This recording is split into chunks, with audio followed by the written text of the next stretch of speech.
Hello guys, welcome back to our YouTube channel B pharm and retainers. तो आज के video में हम लोग देखेंगे बी फार्म फोर्थ सेमेस्टर का हम लोग का चल रहा था। तो आज से हम स्टार्ट कर रहे हैं फार्मास्यूटिकल ऑर्गेनिक केमिस्ट्री। ठीक है, यूनिट 1 हम लोग पहले देखेंगे, उसके बाद यूनिट 4 आएगा एंड उसके बाद एंड लास्ट में हमारा यूनिट 1 सेकेंड एंड फिफ्थ आएगा। समझ में? तो यूनिट थर्ड जो हमारा यूनिट थर्ड का नाम क्या है हमारा? Heterocyclic compound. बहुत इंपॉर्टेंट है। इसमें क्वेश्चन जो होते हैं वो 10 मार्क्स में भी बनते हैं, 7 मार्क्स में भी बनते हैं। ठीक है, जैसे क्वेश्चन क्या है, हेटेरोसाइक्लिक कंपाउंड दे देगा, classification of heterocyclic compound, nomenclature of heterocyclic compound, ये देगा क्वेश्चन। ठीक है, write down the classification and nomenclature of heterocyclic compound. तो आप बताएंगे पहले हेटेरोसाइक्लिक कंपाउंड होता क्या है, उसके बाद नोमेनक्लेचर बताएंगे, उसके बाद क्लासिफिकेशन बताएंगे। समझ में आएगा? ये तो हम लोग पिछले साल के पेपर के अकॉर्डिंग हम आपको बता दिए। अब स्टार्ट करते हैं। हेटेरोसाइक्लिक कंपाउंड होता क्या है, डेफिनेशन देख लेते हैं। These are those cyclic compound contain at least one different atom than carbon in a ring। मतलब जो हेटेरोसाइक्लिक कंपाउंड होते हैं ये हमारे साइक्लिक कंपाउंड होते हैं, मतलब साइक्लिक रिंग स्ट्रक्चर होंगे, जो कि इसमें जो कार्बन एटम तो होंगे लेकिन उनके अलावा नाइट्रोजन, ऑक्सीजन, सल्फर अटैच रहेंगे। ठीक है, रिंग के साथ। तो इसी को हम लोग बोलते हैं हेटेरोसाइक्लिक कंपाउंड। एग्जाम्पल के थ्रू देखेंगे, पहले देख लेते हैं थ्योरी में क्या है। दूसरा बोला the atom present in a cyclic ring other than carbon is known as hetero atom. वही है हमारा जो दूसरा एटम जो हमारा प्रेजेंट होगा साइक्लिक रिंग में कार्बन के अलावा, तो इसे हेटेरो एटम बोलते हैं। जैसे कार्बन तो होंगे ही, बेंजीन से अटैच रहते हैं ना हमारे कार्बन, उसके अलावा भी जब अगर नाइट्रोजन हो गए, चाहे सल्फर, कार्बन से छोड़ के जो भी हमारे एटम रहेंगे वो अटैच रहेंगे, तो वो हमारे हेटेरो एटम में आएंगे। जैसे मोस्ट कॉमन हेटेरो एटम जैसे कि हमारे हैं नाइट्रोजन, ऑक्सीजन, सल्फर। ये स्ट्रक्चर के थ्रू हम लोग देखेंगे तो आपको अच्छे से समझ में आएगा। पहले थ्योरी हम आपको बता रहे हैं। Most of drug use in pharmaceutical science are heterocyclic. ठीक है, ज़्यादातर ड्रग जो होते हैं हमारे, जो हम लोग फार्मास्यूटिकल डोजेज फॉर्म में यूज करते हैं, वो हमारे हेटेरोसाइक्लिक रिंग ही होते हैं या फिर हेटेरोसाइक्लिक कंपाउंड ही होते हैं। समझ में? These compound में भी एरोमेटिक, नॉन एरोमेटिक। ऐसे कंपाउंड जो होते हैं हमारे एरोमेटिक भी हो सकते हैं, नॉन एरोमेटिक। एरोमेटिक मतलब कि चेन में रहेंगे, जैसे CH2, जैसे CH4 हो गया। ठीक है, अब इसका CH4 हो गया। नॉन एरोमेटिक मतलब बेंजीन रिंग में, according to their ring type. वही है, जैसे एरोमेटिक टाइप में, नॉन एरोमेटिक बताई दिए।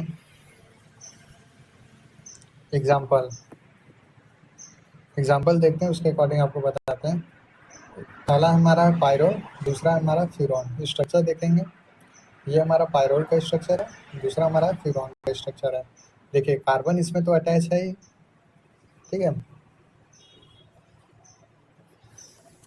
जैसे पायरोल है, पायरोल में नाइट्रोजन एटम है ना, फ्यूरॉन में ऑक्सीजन एटम है। साइक्लिक रिंग स्ट्रक्चर है कि नहीं?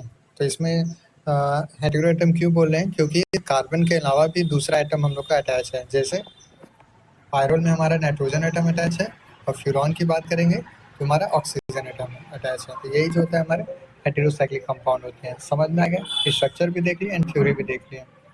नेक्स्ट हमारा है नोमेनक्लेचर ऑफ हेटेरोसाइक्लिक कंपाउंड। कैसे नोमेनक्लेचर करते हैं देख लेते हैं। There are 3 system of naming nomenclature compound. कैसे नोमेनक्लेचर करते हैं? पहला है common name system, replacement method, Hantzsch Widman method, जो कि हमारा है IUPAC सिस्टम। बारी बारी आपको बता देते हैं कैसे नोमेनक्लेचर करते हैं। पहला हमारा है कॉमन नेम सिस्टम। होता क्या है? It is also known as trivial name system. ठीक है, जो कॉमन नेम सिस्टम होता है इसको हम लोग ट्राइबल नेम सिस्टम भी बोलते हैं। These are a common name of heterocyclic compound which usually originated from compound occurrence with first preparation or its special property। इसको रहने देते हैं, एग्जांपल के थ्रू आपको बताएंगे तब आपको समझ में आएगा। देख लेते हैं। इसमें जो आते हैं पहले हमारे 5 मेंबर हेटेरोसाइक्लिक रिंग आएंगे। ठीक है, ये सारे जो होते हैं हमारे, ये सब जो है हमारे 5 मेंबर रिंग है। पहला हमारा है फ्यूरॉन। फ्यूरॉन का स्ट्रक्चर जो होता है हमारे 5 मेंबर आएंगे और ऑक्सीजन से अटैच रहेगा तो इसे फ्यूरॉन बोलेंगे। थाइपिन की बात करेंगे तो सल्फर से अटैच रहेगा तो हमारा थाइपिन कहलाएगा। इमेडिजल की बात करेंगे तो ये भी हमारा 5 मेंबर रिंग स्ट्रक्चर रहेंगे, लेकिन इसमें 2 नाइट्रोजन एटम अटैच रहेंगे। ठीक है, अल्टरनेट। ऑक्सीजन की बात करेंगे तो फ्यूरॉन के लिए 1 ऑक्सीजन एटम अटैच था तो हमारा फ्यूरॉन था। ऑक्साजोल की बात करेंगे तो ऑक्सीजन भी अटैच रहेगा एंड उसके साथ नाइट्रोजन एटम, मतलब इसमें 2 हेटेरो एटम पाए जाएंगे। थायोजोल की बात करेंगे तो हमारा थायोजोल क्या है, थायो के लिए हम लोग पढ़े थे सर एस लगा था, तो थायोजोल है। जोल के लिए हमारा क्या लगता है, एन लगता है। तो बस जहाँ पे एस लगा था यहाँ पे एस रहेगा ही एंड वहाँ पे बस उसके जगह ओ के जगह हमारा ये ऑक्साजोल के लिए क्या था, ओ के लिए ओ फॉर ऑक्साजोल, यहाँ पे ओ था एंड थायोजोल के लिए एस होगा। ये सेम स्ट्रक्चर है, एन यहाँ पे रहेगा, एन यहाँ पे रहेगा, याद हो जाएगा आपको स्ट्रक्चर। नेक्स्ट हमारा इसमें है 6 मेंबर हेट्रोसाइक्लिक। कौन कौन से होते हैं, पहला हमारा है 2H पायरॉन, दूसरा हमारा है 4H पायरॉन, तीसरा हमारा है पायरेजिन। कैसे है 2H, देखिए यहाँ पे 2 हाइड्रोजन एटम पे हमारे पायरॉन है, यहाँ पे 4th हाइड्रोजन एटम पे हमारे पायरॉन रिंग है, पायरॉन यानी हमारे ऑक्सीजन एटम, एंड हमारा पायरेजिन जो है बेंजीन रिंग बना के जो हमारे पैरा पोजीशन पे होंगे, ऊपर नीचे दोनों हम लोग नाइट्रोजन एटम अटैच कर देंगे। ठीक है, पैरा पोजीशन ये हो गया, मेटा पोजीशन ये, आर्थो पोजीशन हमारा ये है। समझ में है? नेक्स्ट देख लेते हैं फ्यूज हेट्रोसाइक्लिक। पहला हमारा है इनाबेल, दूसरा हमारा है प्यूरिन। ये आपको याद करना होगा। याद करने का सिंपल सा, बेंजीन का स्ट्रक्चर आपको पता है, ठीक है, 6 मेंबर रिंग स्ट्रक्चर करके उसके बाद अल्टरनेट आप डबल बॉन्ड अटैच कर देंगे। उसी के साथ हमारा 5 मेंबर रिंग अटैच करके जिसमें एक जो हमारा डबल बॉन्ड रहेगा एंड उसके बाद नाइट्रोजन हाइड्रोजन अटैच करके हमारा बन जाएगा। ठीक, इसमें भी वही है, प्यूरिन का भी वही स्ट्रक्चर होगा। हमारे बेंजीन का स्ट्रक्चर पता है, नॉर्मली आप बेंजीन का स्ट्रक्चर बताइएगा, फिर उसके बाद ऑर्थो पोजीशन पे नाइट्रोजन एंड पैरा पोजीशन पे एक नाइट्रोजन लगाइएगा। ये हमारा बेंजीन रिंग में था। रही बात इसमें 5 मेंबर रिंग स्ट्रक्चर में, 5 मेंबर रिंग स्ट्रक्चर में आप 2 नाइट्रोजन एटम लगाइएगा। ठीक है, समझ में आया? नेक्स्ट इसमें हमारा है सैचुरेटेड हेट्रोसाइक्लिक कंपाउंड, जिसमें हमारा है पैरोलिडिन, पिप्रिडिन एंड पेप्रेजिन। कैसा स्ट्रक्चर है इसको याद करने के तरीका है, तो ये हमारा 5 मेंबर रिंग स्ट्रक्चर है, जिसमें हमारा 5 मेंबर रिंग स्ट्रक्चर लगा के आप NH लगा दीजिएगा, सेम यही है।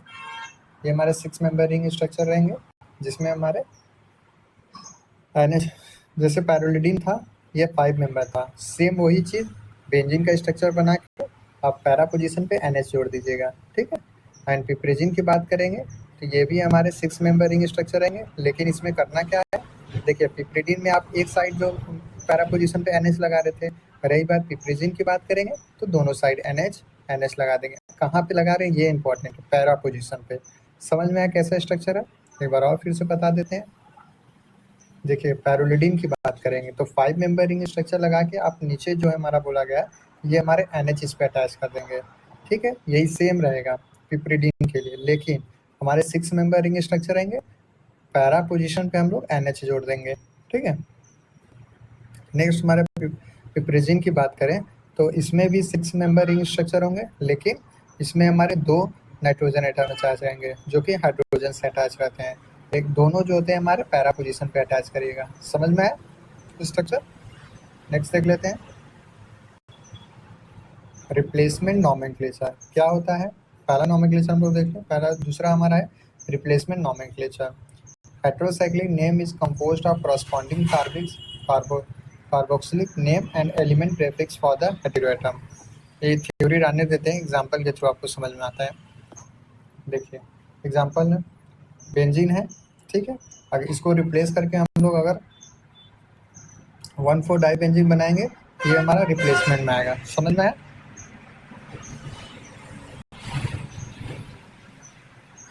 नेक्स्ट हमारा हैंडसेस विडमैन नोमेनक्लेचर, जो कि हमारा IPSC नोमेनक्लेचर था। ये लिखा है ना, it is also called as IPSC nomenclature. ये ज़्यादातर हम लोग यूज करते हैं इस नोमेनक्लेचर को। नेक्स्ट देख लेते हैं। It was proposed by Arthur Hantzsch and कैसो विजडम इन 1887 एंड 1888। 2 साइंटिस्ट थे, एक ऑथर हैंडसेस थे और एक सिक्वेस्टर मिलन थे। कब दिए थे? 1887 में और 1888 में। ठीक है, IPSC में होता है क्या, एक्चुअली हमारे प्रेफिक्स होते हैं प्लस सफिक्स ऐड होते हैं। ये आपको ऐसे नहीं समझ में आएगा, एग्जाम्पल के थ्रू हम आपको बताएंगे तब आपको समझ में आएगा। देख लेते हैं, जैसे कुछ प्रेफिक्स बताया गया, ऑक्सीजन रहेगा O यानी ऑक्सा, नाइट्रोजन रहेंगे यानी N, जो कि इसको हम लोग बोलेंगे एजा। सल्फर रहेगा यानी एस, जिसको हम लोग बोलेंगे प्रेफिक्स में थाया। ठीक है, नेक्स्ट हमारा है सफिक्स भी देख लें, प्रेफिक्स देखें, सफिक्स देख लेते हैं। पहला हमारा है number of member, saturated compound के लिए है, अनसैचुरेटेड कंपाउंड के लिए, जिसके साथ एन रहेंगे, और विदाउट एन के लिए। जैसे 03 के लिए आयरिडीन है, मतलब इरिडीन। विदाउट एन रहेगा तो हमारा इरेन रहेगा। 04 रहेगा तो हमारा ईटी रहेगा, इटिडीन, इटेन। ये आपको याद करना होगा, एग्जाम्पल के थ्रू आप देखेंगे तो ये आपको याद हो जाएगा। इसमें पूरा डिटेल में लिखने की ज़रूरत नहीं है, एक आध दो आप एग्जाम्पल दे के भी आप समझा सकते हैं। ठीक है, एग्जाम्पल है हमारा एजरिडीन, 3 मेंबर है। ठीक है, ये 3 मेंबर है ना, 1 2 3। ठीक है, 3 मेंबर है तो इरिडीन रहेगा। अब एजेड क्यों आया है, क्योंकि हमारा ये नाइट्रोजन एटम अटैच रहेगा। ठीक है, नाइट्रोजन एटम अटैच रहेगा तो हम लोग इसको क्या बोलेंगे, एजा। एजा एजा तो आप लिख नहीं सकते हैं क्योंकि 3 मेंबर है, तो एज लिखेंगे और इरिडीनर लग जाएगा, एजरिडीन। समझ में आया कैसे ये बना है। जब 3 मेंबर रिंग स्ट्रक्चर रहेंगे तो अब हमारा इरिडीन आएगा, और यहाँ पे नाइट्रोजन है यानी एज लगेगा। ठीक है, और यही हमारा डबल बॉन्ड आ जाएगा, तो डबल बॉन्ड के लिए हमारा जो कि अनसैचुरेटेड में आएगा, हमारा एजरीन आ जाएगा। समझ में आया।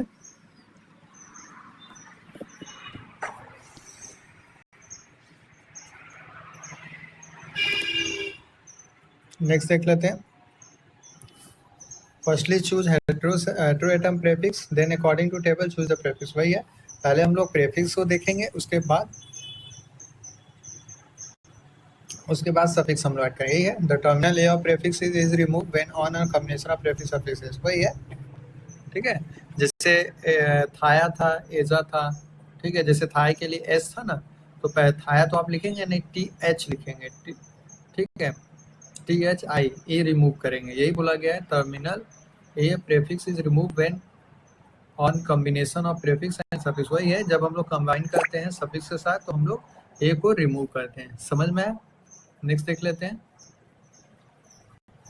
If these are more than one hetero atom involve in then prefix are place in order of priority. मतलब अगर एक से ज़्यादा हेटेरो एटम, ये हम एक के लिए बताए थे, अगर एक से ज़्यादा रहेंगे हेटेरो एटम तब इसमें क्या करेंगे, पहले हम लोग उसको प्रेफिक्स अकॉर्डिंग प्रायोरिटी देंगे। जैसे ओ है, यस है, एस सी है, नाइट्रोजन है, तो सबसे पहले प्रेफर किसको करेंगे।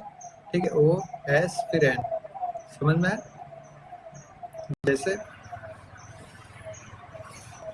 ये हमारा 5 मेंबर रिंग स्ट्रक्चर है, जिसमें हमारा O भी है और N भी है, मतलब 2 हेटेरो एटम प्रेजेंट है। O होगा तो ऑक्सा होगा, N के लिए हमारा एजा था, एंड ओल होगा। ठीक है, बनेगा क्या, ऑक्साजोल। एग्जाम्पल के थ्रू आप ये लिख सकते हैं, ऑक्साजेल स्ट्रक्चर बना के। ठीक है, नेक्स्ट हमारा है क्लासिफिकेशन ऑफ हेटेरोसाइक्लिक कंपाउंड। कैसा क्लासिफाई है, हेटेरोसाइक्लिक कंपाउंड जो होते हैं हमारे क्लासिफाई होते हैं 5 member heterocyclic compound, 6 member heterocyclic compound and condense heterocyclic compound. बारी बारी देख लेते हैं होते क्या है। हेटेरोसाइक्लिक कंपाउंड क्लासिफाई वही है according to the ring type, मतलब एरोमेटिक रहेंगे तो ये हमारे फॉलो करेंगे हकल्स रू यानी 4n + 2 पाई। यहाँ पे n जो होता है हमारा 0 1 2 3 नंबर ऑफ इलेक्ट्रॉन रहेंगे। ठीक है, दूसरा हमारा नॉन एरोमेटिक, मतलब ये हमारा फॉलो नहीं करेंगे हकल्स रू। एरोमेटिक रिंग में जैसे एग्जांपल की बात करेंगे तो हमारा बेंजीन आ सकता है, और नॉन एरोमेटिक की बात करेंगे तो जो हमारे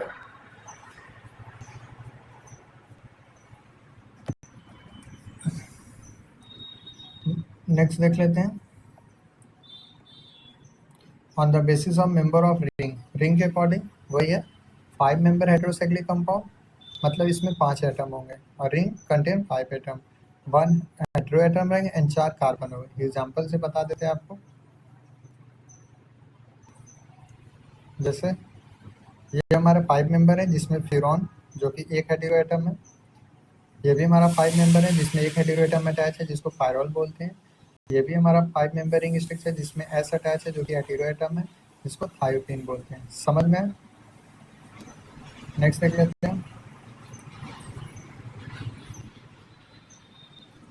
6 मेंबर हेटेरोसाइक्लिक कंपाउंड मतलब 5 कार्बन होंगे एंड एक हेटेरो एटम होंगे। एग्जाम्पल के थ्रू देख लेते हैं। जैसे ये हमारे 6 मेंबर रिंग है, यहाँ पे एक हेटेरो एटम है जिसको पिरिडीन बोल रहे हैं एंड अल्टरनेट डबल बॉन्ड लगा देंगे। एंड नेक्स्ट हमारा ये भी हमारा बेंजीन ही है, लेकिन इसमें डबल बॉन्ड जो अल्टरनेट वो नहीं रहेगा, ठीक है, जिसको हम लोग पिरिडीन बोल रहे हैं। समझ में आया? नेक्स्ट देख लेते हैं। 7 member heterocyclic compound. These heterocyclic compound contain 7 atom of present in ring. मतलब 6 ठो कार्बन रहेंगे और एक हेटेरो एटम रहेंगे, यानी नाइट्रोजन, ऑक्सीजन, सल्फर, यही सब। एग्जांपल देख लेते हैं। ये भी हमारे 7 मेंबर रिंग स्ट्रक्चर है जिसमें N अटैच है। ये भी हमारे 7 मेंबर रिंग स्ट्रक्चर जिसको O अटैच है। जिसको हम लोग N अटैच रहेगा तो इजापिन बोलते हैं, O अटैच रहेगा तो ऑक्सीपिन। समझना, ये सब आपको याद ही करना होगा। जो लास्ट है हमारा कंडेंस हेटेरोसाइक्लिक कंपाउंड, क्या होते हैं? These heterocyclic compound in which at least 2 ring are fuse, मतलब 2 रिंग अगर एक दूसरे के साथ फ्यूज रहेंगे तो ये हमारे कंडेंस हेटेरोसाइक्लिक कंपाउंड आए में। ठीक है, एक बार और बोलते हैं। जो कंडेंस हेटेरोसाइक्लिक कंपाउंड होते हैं ऐसे हेटेरोसाइक्लिक कंपाउंड होते हैं जिसमें 2 रिंग जो होते हैं हमारी फ्यूज रहेंगे, यानी जो बेंजीन की रिंग या फिर बेंजीन रिंग हो सकता है, ठीक है। दूसरा हमारा 5 मेंबर रिंग स्ट्रक्चर उससे अटैच रहेंगे, या फिर 6 मेंबर भी अटैच हो सकते हैं। देख लेते हैं एग्जांपल। जैसे हमारे हैं एक बेंजीन रिंग है, दूसरा भी बेंजीन रिंग है, लेकिन इसमें क्या अटैच है? हमारा नाइट्रोजन एटम। अल्टरनेट जो पहला वाला डबल बॉन्ड है ये अल्टरनेट है, लेकिन दूसरे वाले में बस सिर्फ 2 डबल बॉन्ड रहेंगे, ठीक है। इसका स्ट्रक्चर का जो नाम है वो हमारा है क्विनोलिन, ठीक है। एंड आइसोक्विनोलिन के लिए ये भी वही सेम चीज स्ट्रक्चर है। अब ये जो था हमारा 2 डबल बॉन्ड था इसमें सेकेंड वाले बेंजीन रिंग में, जो कि नाइट्रोजन से अटैच था, इसमें हमारा एक ही डबल बॉन्ड रहेगा, ठीक है, जो कि हमारा नाइट्रोजन से अटैच रहेगा, जिसको क्या बोलेंगे? आइसोक्विनोलिन। आपको ये याद करने में भी कोई दिक्कत नहीं होगी। क्विनोलिन आपको पता है, क्विनोलिन का आप स्ट्रक्चर याद कर लीजिए। एक बेंजीन रिंग बना के दूसरा बेंजीन रिंग आप बनाएंगे, उसके बाद 2 अल्टरनेट डबल बॉन्ड लगा के एन जो होता है हमारा पैरा पोजिशन पे अटैच करेंगे, ठीक है। ये हो गया क्विनोलिन के लिए। आइसोक्विनोलिन के लिए करेंगे तो सेम यही स्ट्रक्चर रहेगा जो आप बनाए ये वाला, बस यही जो डबल बॉन्ड है इसको रिमूव आउट कर देंगे, बस एक अल्टरनेट डबल बॉन्ड लगा के ये हमारा आइसोक्विनोलिन का स्ट्रक्चर होगा, जो कि देख लीजिए आइसोक्विनोलिन का स्ट्रक्चर है ना। समझ में? तो आज के लिए बस इतना ही। अगर आपको वीडियो पसंद आई हो तो प्लीज़ वीडियो को लाइक करें, शेयर करें, सब्सक्राइब करें। तो मिलते हैं नेक्स्ट क्लास में, तब तक के लिए bye and take care. Like, share, subscribe B Farm Handwritten Notes.